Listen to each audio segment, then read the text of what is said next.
All right, so I got the Rising G1, this new Connor, or this new Donner, Connor, this new Donner carbon wood hybrid guitar, and I also have a Martin 00017.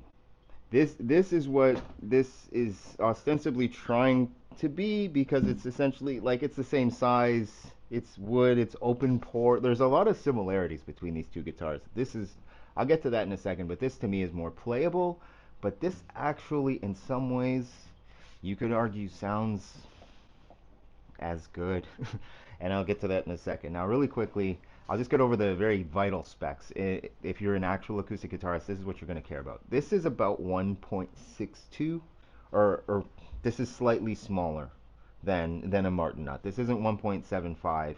This is like 1.72, I would say. This is slightly narrower than a Martin nut, but it's not as narrow as a typical parlor guitar. It's pretty much what you would expect if you're used to parlor guitars. The body size itself, also very parlor-ish, and sonically,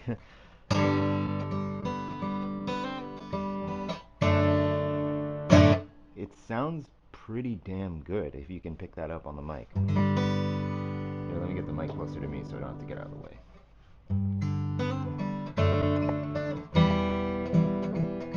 You hear that? Now there's only one caveat, and I'm just going to say this in this quick review sonically, because I'll make a more in-depth review if I get any views on this, but I'm not going to make a long review and get 3 views and no likes.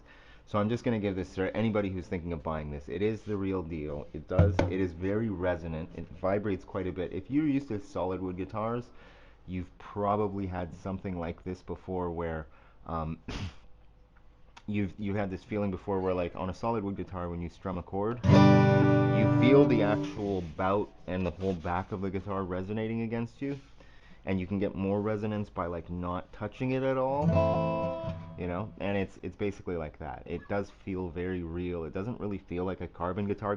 Carbon guitars, in my opinion, are more like sonic sniper rifles. Like, they do a mid-range thing very well. The bass is there because the mid-range is there, but the treble seems kind of, I don't know, there's something missing. There's harmonies missing. It's like the sound is there. It's like listening to an electric piano versus a string piano. It's actually the exact same analogy. It would be like listening to an electric, actual, like, powered acoustic guitar. This is the epitome of organic, and I'm just going to strum this a couple times so that you hear some sonic. These aren't like hard riffs or anything. It's just a familiar thing, so you kind of know. That's out of tune. Sorry.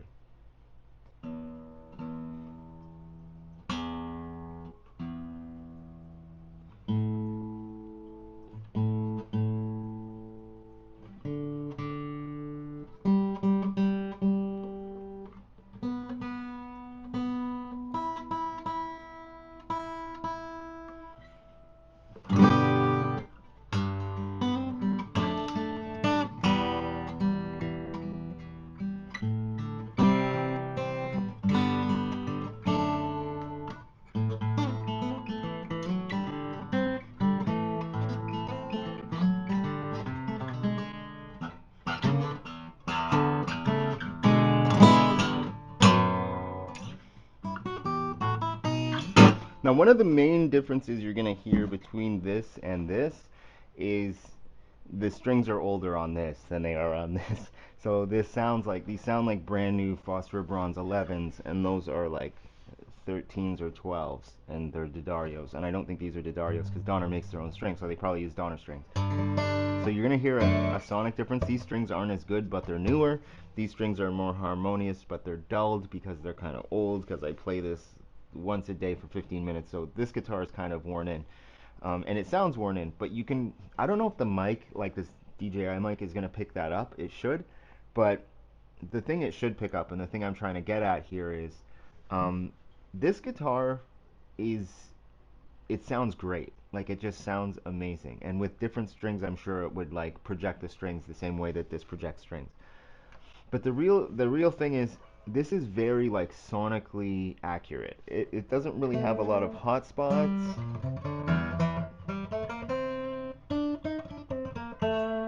It doesn't really lose anything in the trebles. And I feel like the sound hole being here, which if you've had a guitar with a sound hole here before, it's not just here, it's like a cool kind of ovalized shape. like an A-shaped oval, and it seems to do the job. Like you can really, it really projects the sound right up at you. And in a lot of positions, because the body's so small, like I play in classical position. If you notice, I'm playing classical. I play in classical position a lot. I play like this. I play down on the couch like this. I play quite a bit, even though it doesn't really show right now. And this is like lightweight, and there's really very few caveats. And another thing I should point out, really well set up. Like I can play high action, so I like high action, so I'm not really the person to ask. This has high action. There's a magnetic spot here for the truss rod cover, and the bridge, if you can tell, has tons of break angle. So that's really what I was looking at first. I was like, wow, I put a flat edge. Here, I got one right here. I put a flat edge on the neck, and when you rest a flat edge on the neck, it lands well over the bridge. Like, I don't know if you can see that. It's well over the bridge. And because this top, and this is part of why I bought this and just why I'm comparing it to a Martin. That Martin is my favorite guitar. It will always be my favorite guitar, but eventually it's already bellying like crazy. And eventually it's gonna belly more and more and more until I have to like do something about that or neck reset. And I've done the anti-bellying humidity changes and stuff. I know what I'm doing with acoustic guitars. It's just when I first got the guitar, it had already bellied so far that it's like I've been trying to fight that ever since I got it, because I inherited that guitar and I love it, but it's like it's that, right? And then this I got so that I could play something that's like this all the time, but haphazardly, and I can basically pretend this is my Martin. But then when I go and play this, it doesn't feel unfamiliar because I have a lot of acoustics, but they're all dreadnaughts. TLDR, okay, if you made it to the end of this review or kind of rundown of this guitar, this kind of showdown between this and that, um, this is the ultimate, in my opinion, the ultimate backyard porch parlor guitar for finger stylists. If you're a strummer, if you're a busker, maybe because it's so lightweight, but it's hard to amplify this outside, so it'd be okay. But it's like it's not a strummer's guitar. It's a very like I've strummed this and it just I have dreadnaughts, right? Dreadnaughts, when you strum them, it feels like a force of nature.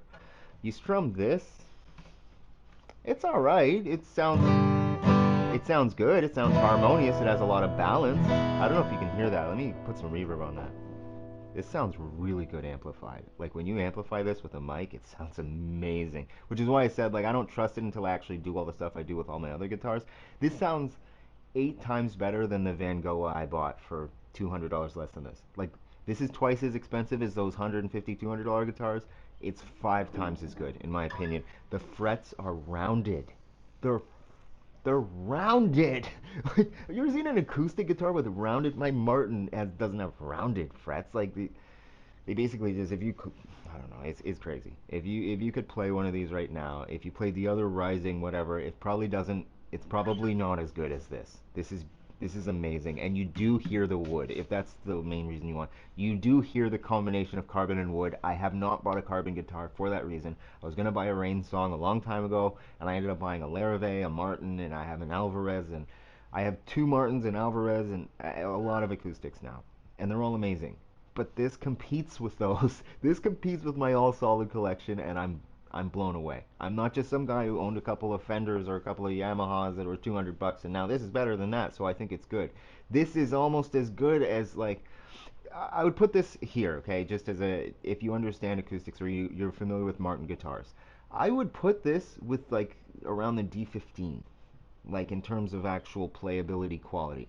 You're not going to sell this for what you could sell a D15 for, but like the middle range, because I have a X series Martin and I have a real Martin, and it's like once you cross that line, like in the middle range of Martin's guitars is where this sits.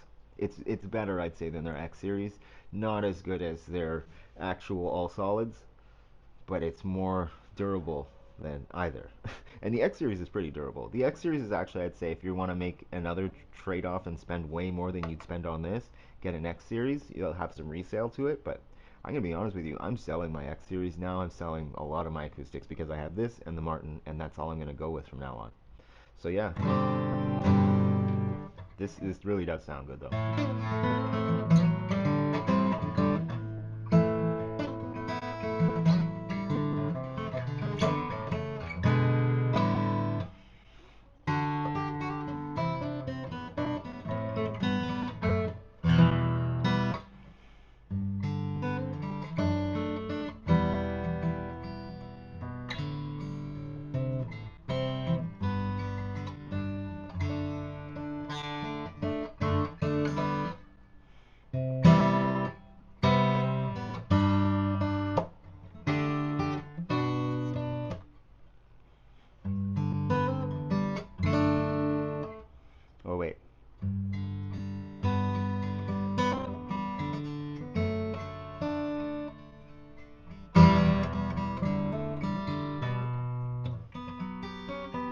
If you can hear, I sound like shit because I'm not used to it. Like, if you're used to Martin string spacing and you're doing a lot of fingerstyle stuff like I'm doing, you're gonna hit a lot of errant strings at first, but I get over that usually. It's usually when I have to switch between my Alvarez and my Larrivee and my Martin.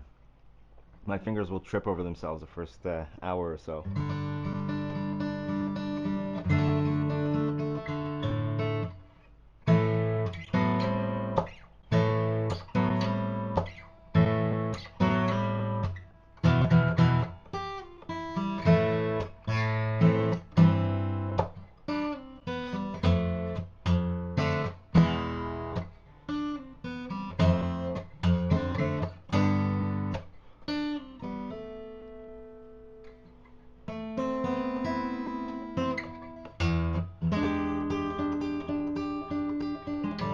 I should cut all of that playing out because